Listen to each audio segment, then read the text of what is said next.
Orderfox is a Swiss-based startup company focusing on developing B2B solutions that help companies become more efficient and make smarter decisions. They started off as a company that focused on building sophisticated algorithms to connect parts, buyers and suppliers. And in that process, they built up a really sophisticated database that sort of maps out the manufacturing supply chain.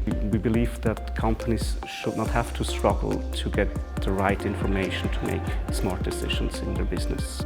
You can ask Genie a question, and at the same time, or in a blink of an eye, you're also getting responses that are pulling from massive millions of rows of data. And that is an incredible technology to be able to work with, actually. And this is something you couldn't do a couple of years ago.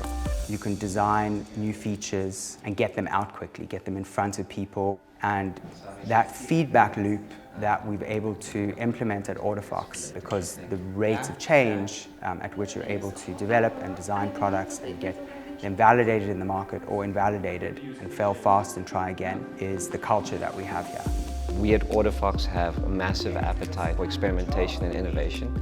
I think you have to be working in this industry, of creating frontier agents. That sort of infrastructure that Microsoft provides gives us a leg up, definitely on where we were a year ago.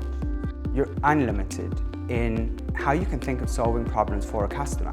The experience is delightful, and if you can build experiences that are delightful for your users and meaningful for their businesses, then you've won the race.